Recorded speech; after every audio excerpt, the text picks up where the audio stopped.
Hi guys, it's Toddy here from Tech Advisor, and I've just got back from Munich, which you might have already heard me say if you saw our Huawei Watch GT2 unboxing. But I also picked up the Huawei Mate 30 Pro, which, as you might have heard in the news, is in a bit of hot water. Anyway, we're going to unbox this phone, see what it offers, and talk a little bit about the implications of whether or not you buy this thing.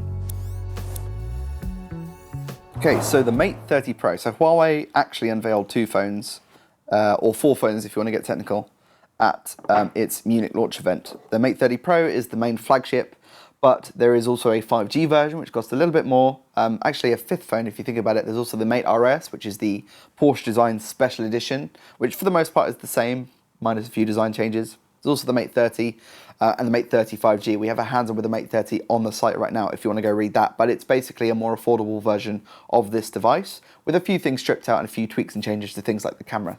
But again, you can read that on the site. It's there when you're ready. So the Mate 30 Pro is a lovely bit of kit on paper. It's a really impressive set of hardware. Again, Huawei has kind of thrown everything in the kitchen sink in to this, its latest and greatest flagship. This is designed to go up against the likes of the Samsung Galaxy Note 10 Plus and so on. Obviously the new iPhone 11 Pro Max as well. So this is, I should also note, a Chinese version of the device. It doesn't mean it doesn't come with English language, but there we go.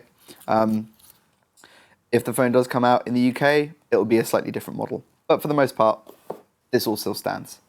Before I peel this off, just notice that it does say NFC. So the NFC is actually at the top of the phone under this very distinctive circular camera array, which you can see here on this very nice, I forget what the official name is, but this purple back.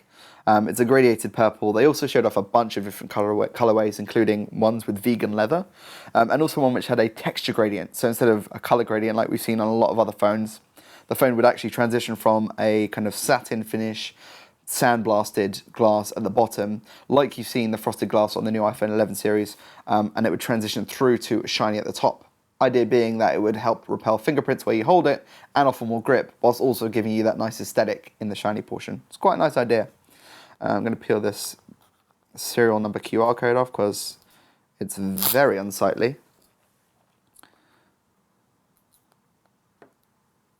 There's a lot of stickers. Too many stickers. Okay. And there's no screen protector because that was serving as the protection for all of it. But yeah, this is the phone itself. It's a lovely looking device. It's quite thick.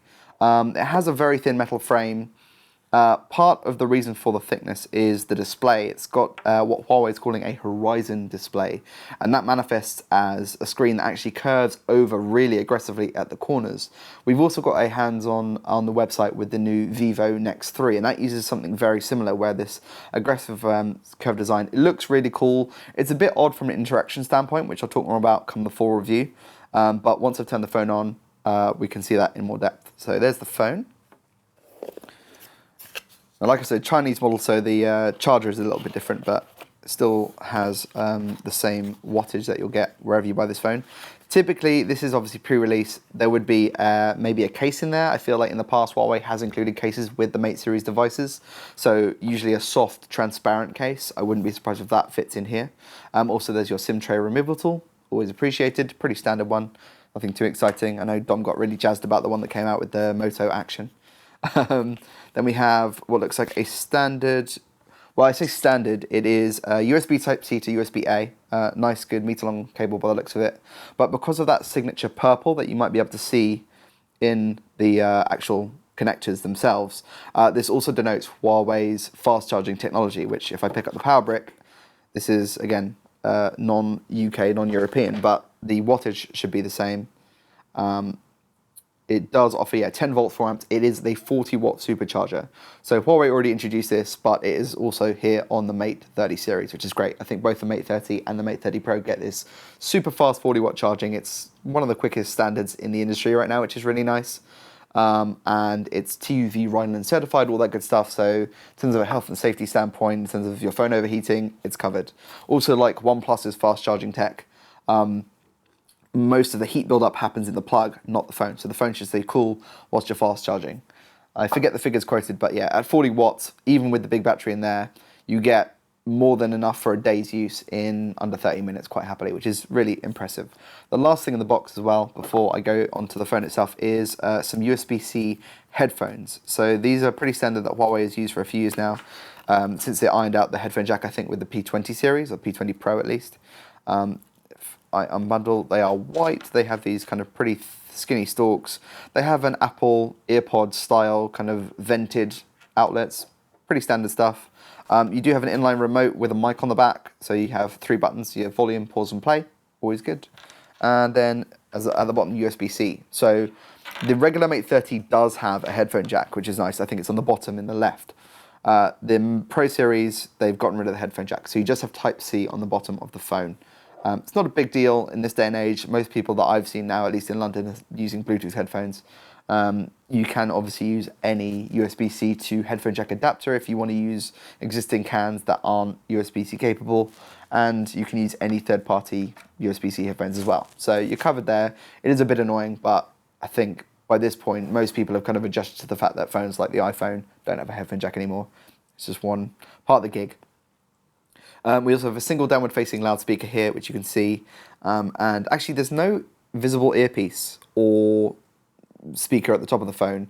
There is on the Mate 30 series, the Mate 30 Pro uses the same acoustic display technology as the P30 Pro. So the whole screen is a speaker, or effectively there's the speaker behind the display. Initial tests say it's not too bad, I will be testing it more thoroughly come the full review. There's also an IR blaster on top. That might not make it to versions outside of China, we don't know, but it has been a staple on most of Huawei's phones, high-end phones, for a little while now. So if you have your air conditioning unit, your TV, you can set it up with the smart remote app that's probably installed on this device. On the back, interestingly, we have a dual LED flash that looks like a Xenon flash at glance, and that's actually what I thought it was. I was quite excited. The last phone I remember that used the Xenon flash was the Lumia 1020, the Windows phone Nokia from a few years back, which actually bears another resemblance to this in the circular camera arrangement. That phone just had one sensor on its circular camera setup. The bump is not too pronounced actually, and it's accented by this, what Huawei is calling the halo ring.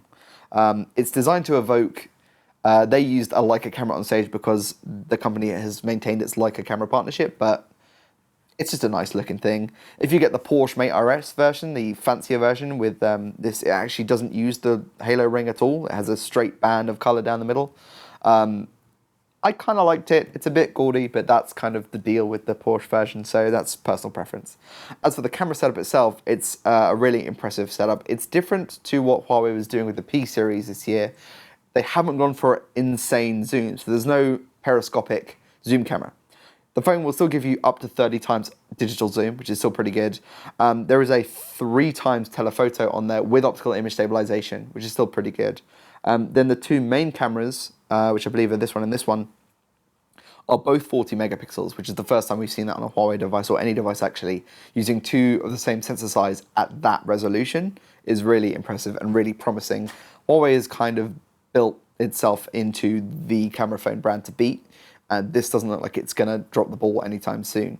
You have a standard main sensor with, I believe it's an f1.6 aperture and OIS, and then you have an ultra wide angle with an 18mm lens that is, again, also, like I said, 40 megapixels. One of those uses the RYYB sensor arrangement, which is something that Huawei introduced with the P30 series.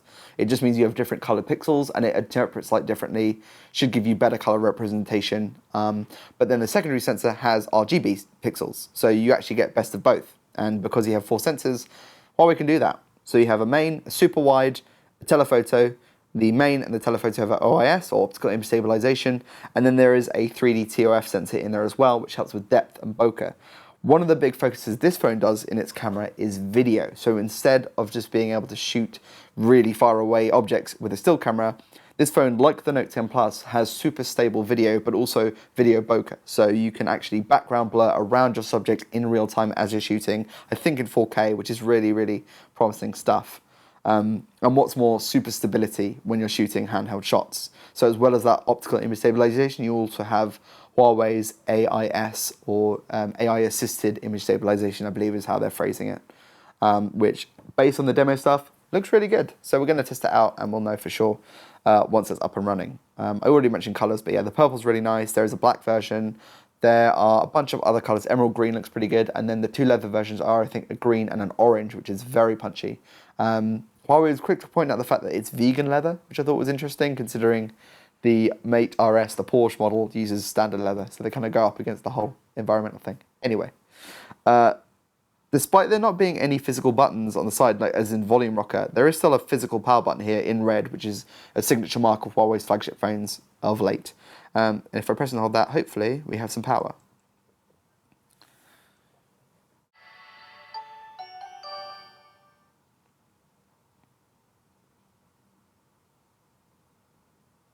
So you'll see on the splash screen here, it says Emotion UI, and also, like I said, this is a Chinese model, so I've got to find the English language setup so I know what I'm doing. But the software is the biggest sticking point right now with Huawei's devices. This is actually the first phone that the company has launched since the US government's block has been imposed upon them. That means that things like Google Play services and all of Google's native apps that you usually find on any Android phone, pretty much anywhere outside of China, aren't present on this device. This is the Chinese model, so this is how the phone would have launched anyway in China. But the company is planning a European launch, and if the phone rolls out into European markets without Play services, that's the big challenge that it's facing right now.